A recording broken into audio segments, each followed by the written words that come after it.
Hello, friends from room 109.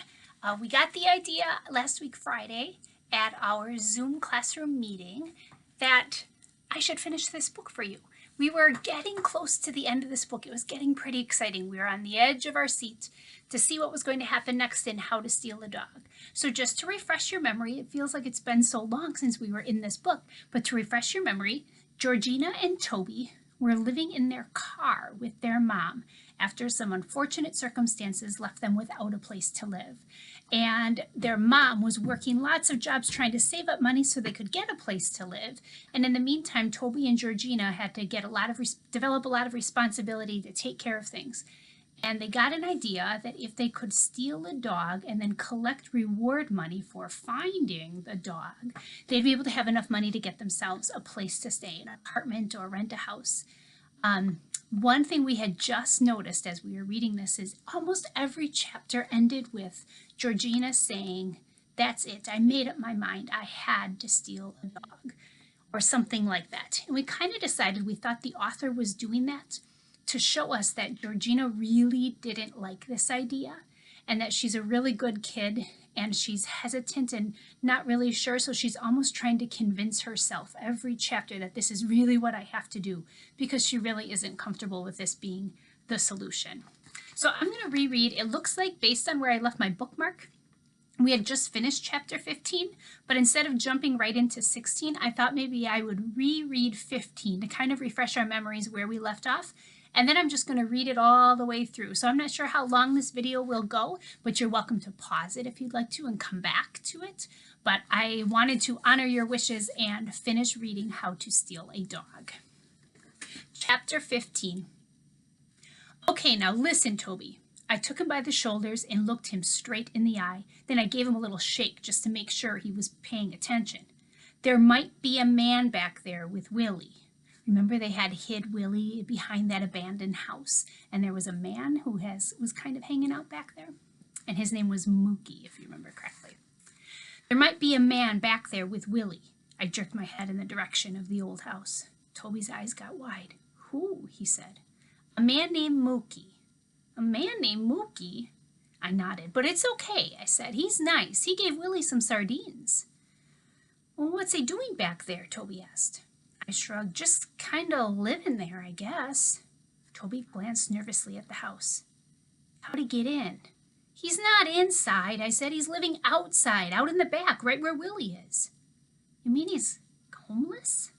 I kept my hands on Toby's shoulders and made him face me so he'd pay attention. Look, Toby, I said. He's liable to be gone, but just in case he's there, don't be scared, okay? Okay. I dropped my hands from Toby's shoulders and started toward the house. Hey, wait a minute, Toby said, grabbing the back of my t-shirt. How do you know about that man named Mookie? He stamped his foot on the gravel road. You came here without me. I had to, I said. When? Toby asked. Yesterday. Yesterday? I put my arm around him and gave him a little jiggle. Look, Toby, I just did it without thinking because I needed to see Willie. I'm really sorry, okay? Toby looked down at his feet. I kind of jiggled him again. Okay, I said. Finally, in a tiny voice, Toby said, okay. I won't do it ever again. Pinky promise, he said. I crooked my pinky at him. Pinky promise. We linked pinkies, and then we headed toward the house. I sure hoped Mookie was gone. We hadn't even got to the corner of the house before Willie started barking. It's me, I called out. Georgina. And Toby, Toby called out from behind me. When I rounded the corner, the first thing I saw was that blue tarp, and underneath it, Mookie was stretched out on top of his sleeping bag, his hands folded on his stomach and his hat over his face. From over on the back steps, Willie wiggled his whole body and let out a bark like he was saying hello. Mookie didn't move. Mookie? I said in kind of a soft little voice so I wouldn't scare him. Nothing. Mookie? I said a little louder. Still nothing. Is he dead? Toby asked. Suddenly, Mookie let out a snort and jumped, sending his hat flying and making me and Toby grab each other. Mookie slammed a hand over his heart and flopped back down on his sleeping bag.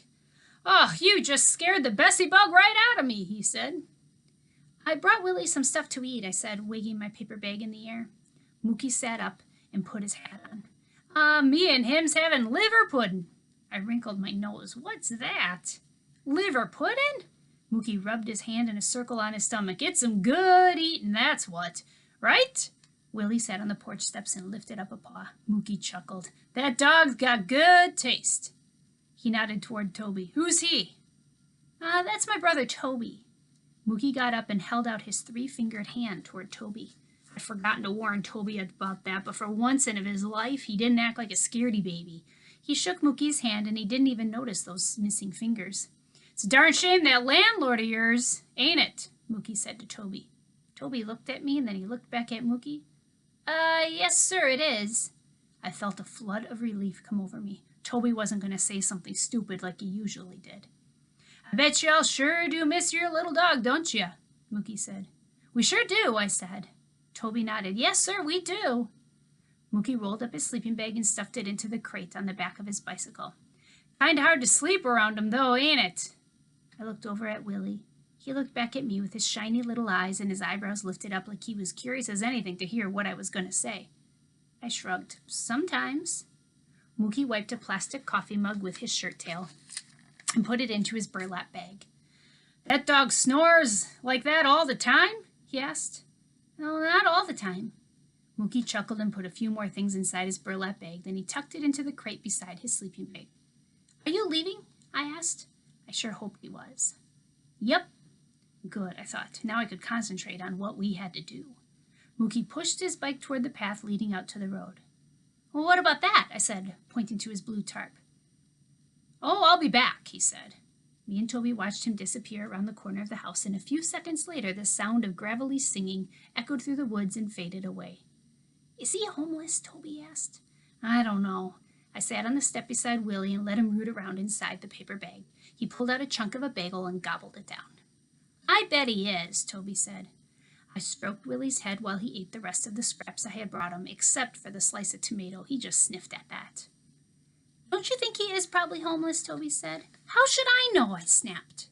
I don't like him, Toby said. He kind of smells.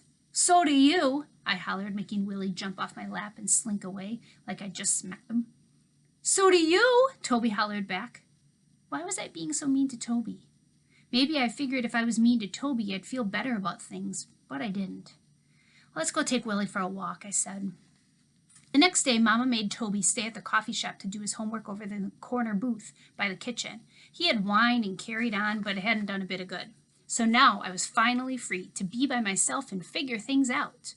First, I had to visit Carmela and find out if she'd gotten any money from her sister, Gertie. I hurried up the sidewalk toward Whitmore Road. It seemed like the world had blossomed overnight. Bright green azaleas, white dogwood, the air smelled sweet like clover. I had the urge to take off my shoes and run barefoot across the soft green lawns, but I didn't. When I got to Carmela's, I waited outside the gate. The yard was quiet, not even any birds at the feeder. For a minute, I wished I could step back in time, back to the day when Willie had come running around the side of the house chasing that squirrel before I had done what I had done. But I couldn't. So I made my feet go up the porch and had my hand knock on the screen door. Who is it? Carmela called from inside. It's me, Georgina. I heard her wheezy breathing as she came to unlatch the screen. Hey, I said. Hey. I looked down at the floor and said, So did anybody find Willie yet? Carmela shook her head and sank into her ratty old chair. The TV was on with no sound. One of those shopping shows where some lady tries to get you to buy a great big ring that's not even a real diamond.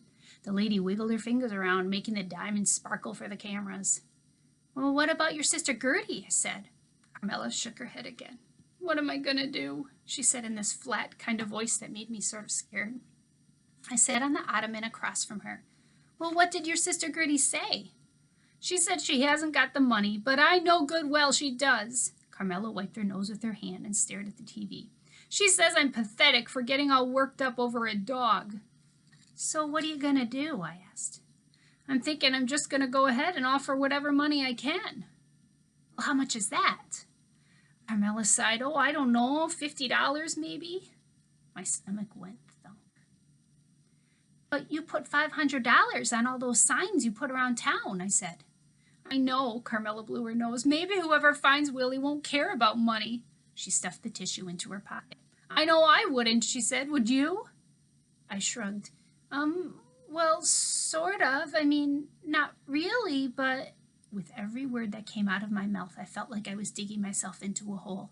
And if I didn't stop, I was going to be so far in, I would never be able to climb out. Me and Carmela stared at the TV in silence. Now that lady was dangling a shiny gold necklace in front of the camera. Her bright red lips were moving, and I tried to imagine what she was saying, but my mind was such a mixed-up mess that instead of imagining her saying how wonderful the necklace was, I heard her saying, "Georgina Hayes, what in the world are you doing? Have you lost your mind? You need to bring that dog back this instant." I looked at Carmela, and I felt a little stab. What in the world was I doing? And suddenly Carmela leaned forward and said, "Will you do me a favor?" "Sure." "Will you and Toby go check those woods over there across from the highway?" "What woods?"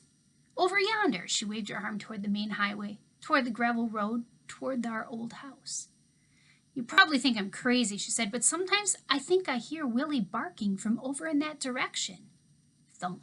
There went my stomach again. "Really?" I said. "I drove around over that way yesterday," she said, "but I thought maybe you and Toby could look too." "Okay." "Of course, I kind of think I hear Willie scampering around this house too," Carmela said, "so I reckon it could just be my crazy old mind playing tricks on me." "Toby's doing homework at my mama's coffee shop," I said, "but I can go look." Carmela smiled. "I sure do appreciate everything you all have done for me." I shrugged. "That's okay." And I started for the door. "Besides, maybe if we do find Willie, Gertie'll change her mind, and maybe she'll just give us $500. Carmela's smile dropped, and she looked like I'd just told her that the sky had turned purple. "What do you mean?" she said. "Well, I mean, you know, the reward and all." "Oh." Carmela looked down at her hands and twisted a button on her shirt. "I guess I thought you and Toby were helping me because you wanted to." "Oh, we are," I said. "I mean, we do want to. I just thought—" "I'll certainly do my best to make sure you get paid for your kindness." Carmela's chin was puckering up, and she wouldn't look at me. Darn, I thought. That hole I dug myself was getting deeper by the minute. Chapter 16.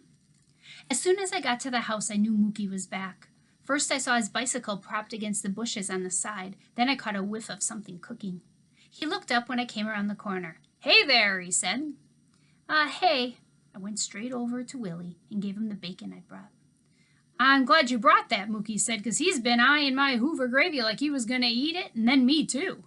I squinted into the pan Mookie held over a small fire in a ring of rocks.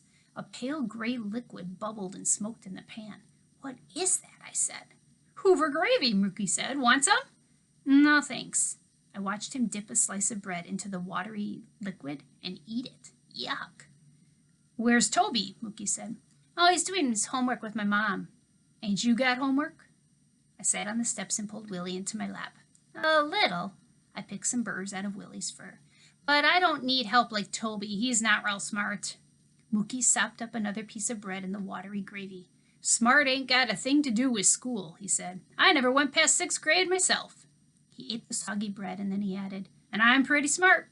He licked his fingers. "Besides," he said, "if you ask me, school's about as useful as a trapdoor on a canoe." "Well, you can't get a job if you don't go to school," I said. "Says who?" "Says everybody." "I work every day of my life," he said. "Where?" I asked. "Everywhere." "Like where?" I said. "Everywhere," he repeated. I frowned down at Willie and ran my finger over the velvety fur on his nose. Mookie was crazy. Why was I even talking to him? "Then how come you kind of live like a bum?" I said. And then I felt my face burn. I shouldn't have said that. But Mookie just laughed. "I said I worked. I didn't say I got paid." "You work for free?" "Sometimes." He took the pan off the fire and scooped dirt over the flames. "How come?" I said. He tied the end of the bread bag in a knot. Then he leaned back against his rolled-up sleeping bag. "Why not?" he said. "Well, what kind of work do you do?" "Whatever I come across that needs to be done," he said. "I might fix a roof. I might be painting. I might be digging ditches." He wiggled his three-fingered hand at me. "Might even be fixing tractor engines," he added. "For free?" I said. "Sometimes yes, sometimes no." He took a toothpick out of his shirt pocket and stuck it in the corner of his mouth. "But why would you do all that stuff for free?" "Sometimes people need stuff done more than I need money," he said. That sounded crazy, but I didn't say so. It looked to me like he could use some money. Mookie took his baseball hat off and scratched his fuzzy gray hair. Besides, he said, I got a motto. You want to hear it? I shrugged. Sometimes the trail you leave behind you is more important than the path ahead of you. He put his hat back on. You got a motto? He asked. I shook my head. Nope. He stuck his finger in the gravy. Okay, little fella, he said to Willie, it's cool enough for you now. And he slid the pan toward the steps, and Willie ran down and lapped up all that gravy. Clumps of gooey flour stuck to the bottom of the pan, and he licked that up too. Then Mookie took me by surprise when he said, Ain't your mama found a new place for you guys to live yet? Not yet, I said, but she's working on it. You know, I saw the strangest thing today, Mookie said. I saw a little old sign with a little dog that looks just like yours. I swear when he said that, my heart sank right down to my feet. It looked like little Willie? Mookie nodded. Yep. I couldn't even look at Mookie. And you know what's even stranger, he said. I swallowed hard and made myself say, What? That dog's name on that sign? It was Willie, too. Mookie grinned at me, flashing that gold tooth of his. Ain't that something? I looked down at Willie, still licking the pan. Yes, sir, I said, surprised at how my voice came out so low and shaky. Mookie switched the toothpick over to the other side of his mouth and chewed on it. I looked down at the ground and traced circles in the dirt with the toe of my shoe. I never thought I'd say it, but I wished I was back in our ratty old car, snuggled up in the back seat, hugging my pillow. I better go, I said, giving Willie a quick pat on the head. Bye now.